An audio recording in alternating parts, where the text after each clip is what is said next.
Grab your latest paycheck for a second. Now imagine giving away 84 cents out of every dollar to 6 specific categories before the money even reaches your hands.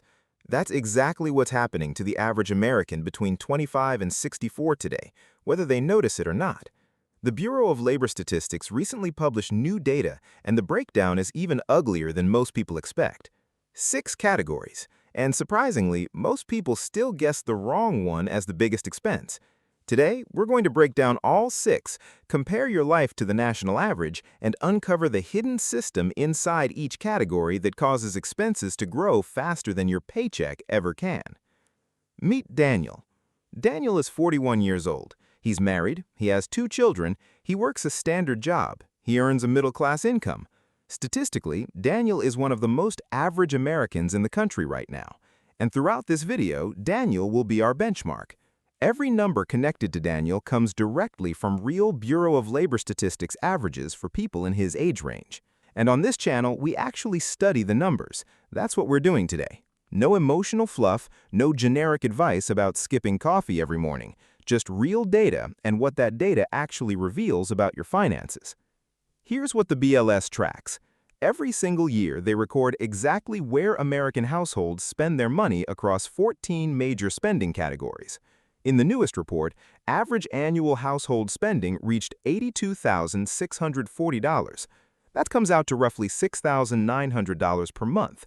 For Americans in the center of their careers between 35 and 54, monthly spending is closer to $8,400.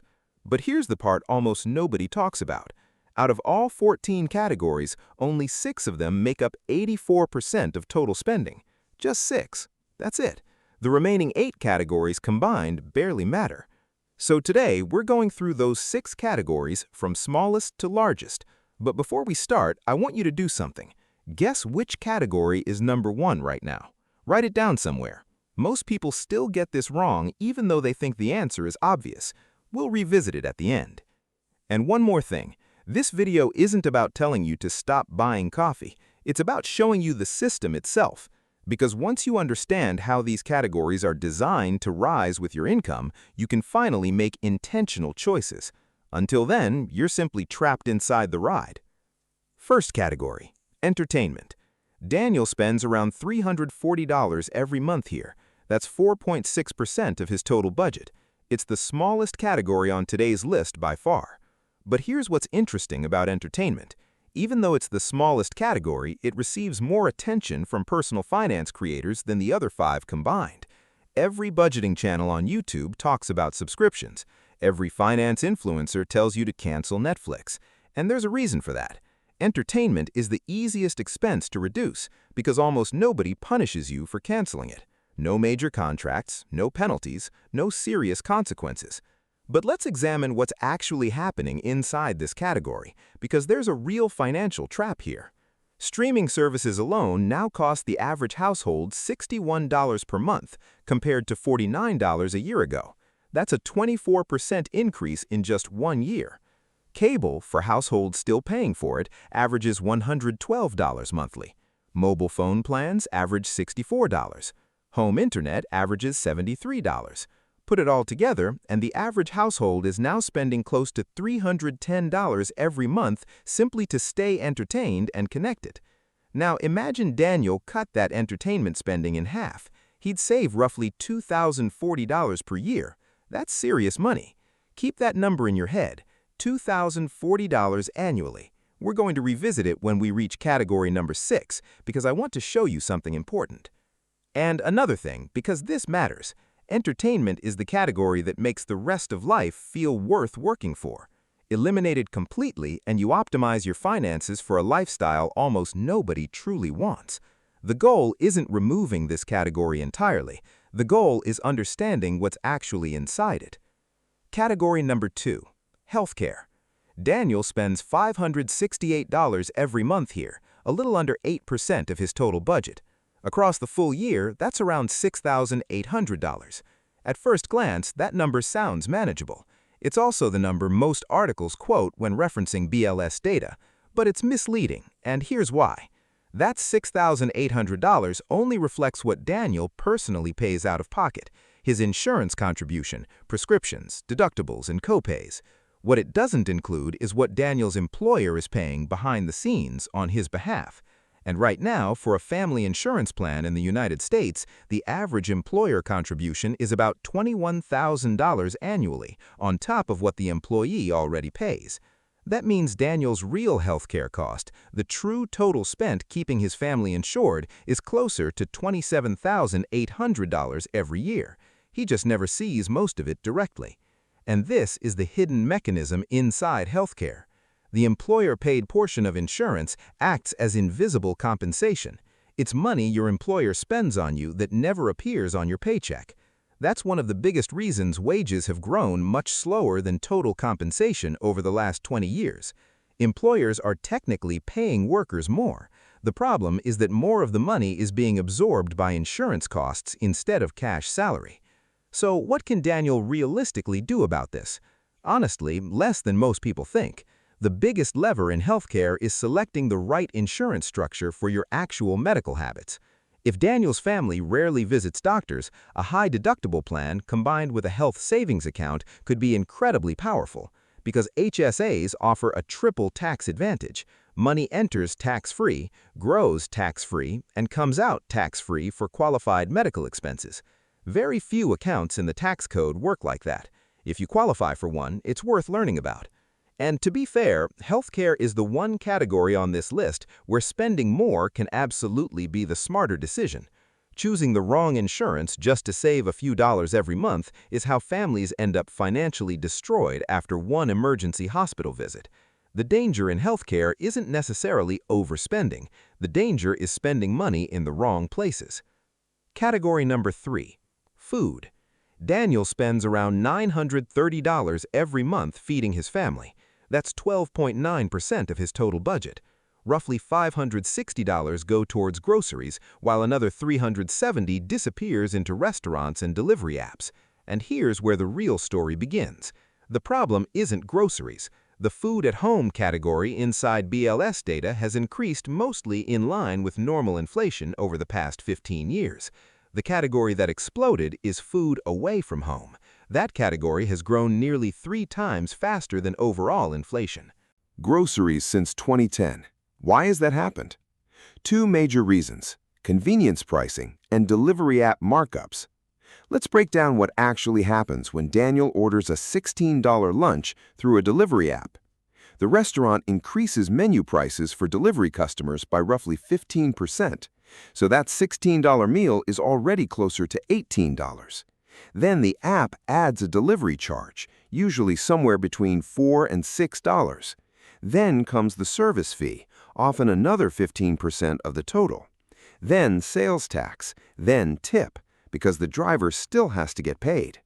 By the time that $16 lunch finally reaches Daniel's office, he's spent around $25 on it. That's a 56% markup. And most of those extra charges feel almost invisible in the moment he taps the order button. Now let's run the math the same way we always do on this channel. Daniel eats out around 9 times per week, including lunches during workdays. If he replaces just 3 of those 9 meals with food made at home, he saves close to $2,700 per year.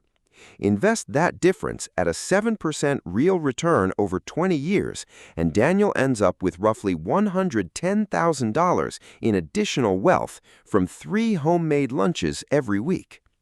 But to be fair about this category, there's a real trade-off here that the personal finance industry rarely acknowledges. If both adults work full-time and there are children in the house, the time required to cook every meal from scratch isn't free. Sometimes the $25 lunch is the correct decision because the alternative costs 45 minutes of energy and time you simply don't have. The point isn't eliminating convenience. The point is understanding the price of convenience. Category 4, and this is the category almost nobody discusses: personal insurance and pensions. Daniel spends $902 per month here, 12.5% of his total budget, nearly $10,800 annually. And here's why I said almost nobody talks about it. Many retirement spending videos ignore this category because retirees are no longer contributing heavily to it. Most budgeting apps bury it under a category called Other. Most finance creators skip past it completely. But if you're in your 30s or 40s, this is the fourth largest expense in your financial life. Bigger than healthcare, bigger than entertainment, bigger than every category we've covered so far. So what's actually included here? Your 401k contributions, IRA contributions, Social Security taxes, life insurance premiums, pension contributions if you're one of the few people who still has one. It's all the money leaving your paycheck into accounts that technically belong to you, but that you rarely think about day to day. And here's what makes this category fundamentally different from every other category on this list.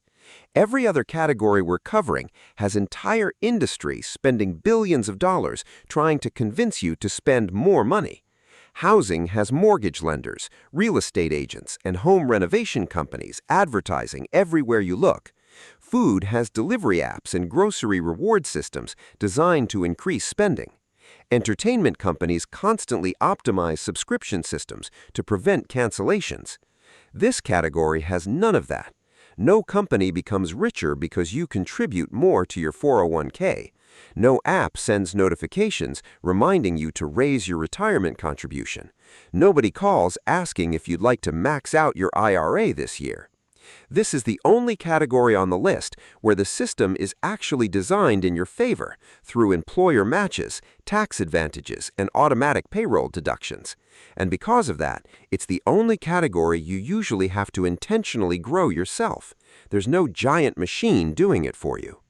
So let's see what happens when Daniel does increase it. Right now, this category represents 12.5% of his spending. Let's say he reallocates money from somewhere else and raises it to 18%. That's approximately an extra $4,900 annually flowing into retirement accounts. At a 7% real return over 20 years, that one adjustment adds nearly $201,000 to his retirement balance from changing a single number on a payroll form. Now, to be fair, this is not always the right move. If you're carrying high-interest debt, especially credit card debt above 10% or 15%, aggressively paying that off usually produces better financial math than additional retirement investing. But for most people who are not stuck in that situation, this is probably the highest leverage category on the entire list, and almost nobody treats it like one. Category 5, Transportation. Daniel spends $1,240 every month just getting around. That's 17% of his total budget, around $14,900 annually. And the first thing I want to clarify is what this number actually includes. Most people assume transportation only means the car payment. It doesn't. Transportation is actually 6 different expenses stacked together: the loan or lease payment, insurance, fuel, maintenance, registration, and depreciation, quietly reducing your vehicle's value every single year, whether you notice it or not. The monthly payment is just the visible part. Now, here's the hidden mechanism inside transportation, and honestly, it's one of the smartest traps out of all 6 categories. The auto industry figured out a long time ago that consumers don't really shop based on total vehicle price. They shop based on monthly payment size. So, when vehicle prices started rising faster than wages, the industry didn't reduce prices. They simply extended loan terms. 20 years ago, the standard car loan lasted 60 months, 5 years. Today, the most common auto loan is 72 months, 6 years, and 84-month loans, which stretch across 7 years, are now common enough that nearly every major lender offers them. Some lenders are even moving toward 96-month financing terms. Daniel, in our example, currently has a 72-month loan on a $46,000 SUV at an 8% interest rate.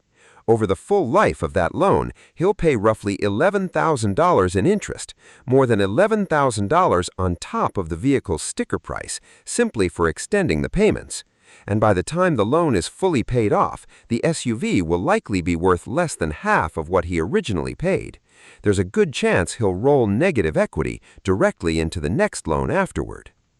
Now let's look at a different version of Daniel.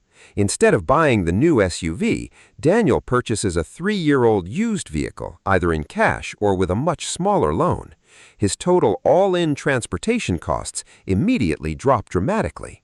Transportation costs, including insurance, fuel, and maintenance, come out closer to $460 per month instead of $1,240. That's a monthly difference of $780. Invested at a 7% real return over 20 years, that gap grows into roughly $405,000. Now, to be fair, this isn't a perfect solution for everyone. If you live in an area without reliable public transportation and your commute is long, transportation becomes mostly unavoidable. You need a dependable vehicle. The trap isn't owning a car. The trap is choosing brand new and oversized when a reliable used vehicle would accomplish the exact same purpose. Which brings us to the biggest category on the entire list, the largest expense on Daniel's spending sheet by a massive margin: housing. If you guessed housing at the beginning of this video, you were right. Most people eventually do. But here's what most people still misunderstand. They assume housing ranks number one simply because homes are expensive. And yes, that's partially true, but it's not the real reason this category dominates everything else. The reason housing sits at number one is structural, and once you recognize it, you can never stop seeing it. Let's start with the actual number. Daniel spends $2,420 every month on housing. That's 33.4% of his total spending. On an annual basis, that equals about $29,040 per year. 1 out of every $3 Daniel earns disappears into housing before anything else even happens. Now, here's the hidden mechanism. Housing is the only category on this entire list that automatically expands alongside your raises. Let me explain. Daniel gets promoted. His income jumps by 15%. Suddenly, he feels like he can afford a larger house. His mortgage lender agrees because qualification numbers are based on his higher income. So Daniel upgrades to a bigger home. The mortgage payment rises. Property taxes, which are tied directly to home value, rise automatically. Homeowners insurance, also connected to home value, rises automatically. Utility bills rise because there's more square footage to cool, heat, and power. Maintenance costs rise because now there's more roofing, plumbing, siding, and more systems to repair. Even furniture costs increase because larger homes create more empty rooms to fill. Every single input scales upward together, and once Daniel signs that mortgage, those expenses become locked in for 15 to 30 years. That's why housing dominates the list. Not because homes are abstractly expensive, but because this category is specifically designed to permanently absorb nearly every raise you ever receive. So let's run the real math here, because this is the biggest lever of all. Imagine Daniel, instead of upgrading homes every time his salary increased, simply kept his housing costs flat for 20 years. Same home, same payment, same neighborhood. Every raise he received afterward went into investments instead of a larger mortgage payment. Over 20 years at a 7% real return, the difference between Daniel's actual path and the flat housing path becomes roughly $690,000 in additional retirement wealth from one decision, not upgrading houses. Now, remember the $2,040 we mentioned back in the entertainment section? The savings from cutting streaming subscriptions and entertainment spending in half? Reallocating just 5% of Daniel's housing budget creates that exact same $2,040 annually without giving up a single show he enjoys watching. That's the leverage difference between these categories. Cutting entertainment is visible and loud. Reducing housing inflation is invisible and silent. The category nobody notices is usually the one that matters most. Quick favor, by the way. If this video is changing the way you think about your money, hit the like button. It's the biggest thing that helps this channel reach more people who need to see this information. Now, to be fair to housing, owning property does build equity, and renting in a major city can absolutely end up costing more than a mortgage, even after including taxes and maintenance. The trap isn't spending money on housing. Everyone needs somewhere to live. The trap is upgrading homes every time income rises. The first house provides shelter. The third house is usually lifestyle inflation wearing a disguise. So that's the full breakdown. Entertainment at 4.6%, healthcare at 7.9%, food at 12.9%, personal insurance and pensions at 12.5%, transportation at 17%, housing at 33.4%. Combined, those 6 categories account for 84% of where Daniel's money goes. And if your income is anywhere near the national average, they're probably where your money is going too. Here's the main takeaway I want you leaving with today. These 6 categories are not evil, they're predictable. And predictable is powerful because predictable problems can be planned around. The issue isn't that you spend money in these areas. The issue is that almost every category on this list is intentionally structured to grow faster than your income, and most people don't recognize the pattern until they're already trapped inside it. Most personal finance content tells you to cut entertainment, cancel subscriptions, stop buying coffee, but we just walked through the math showing that the real leverage exists somewhere else entirely. It exists in housing, where every upgrade quietly locks you into decades of higher costs. It exists in transportation, where 72-month car loans slowly drain wealth from the background. And it exists in the one category almost nobody discusses, personal insurance and pensions, the only category on your spending sheet that actually builds wealth instead of consuming it. Those 3 categories alone represent 63% of where your money lives. That's where the leverage exists. Everything else is mostly noise. So here's your homework. Pull up the last 3 months of your spending. Break everything down by percentage. Compare those numbers to Daniel's. Wherever the gap is biggest, that's your roadmap for the next year. You don't need a stricter budget. You need to see the system itself. And if this is the kind of content you want more of, the next video on this channel is going to tackle one of the most debated topics in personal finance right now, whether paying extra toward your mortgage is actually the smartest move. Most people assume the answer is obviously yes. The math tells a very different story. I'll link that video as soon as it's live. In the meantime, if this video changed the way you think about your money, the best thing you can do is send it to one person who needs to hear it too. Probably somebody in their 30s or 40s who keeps wondering why bigger paychecks never seem to make life feel easier. I'm Dollarneck. I'll see you in the next video.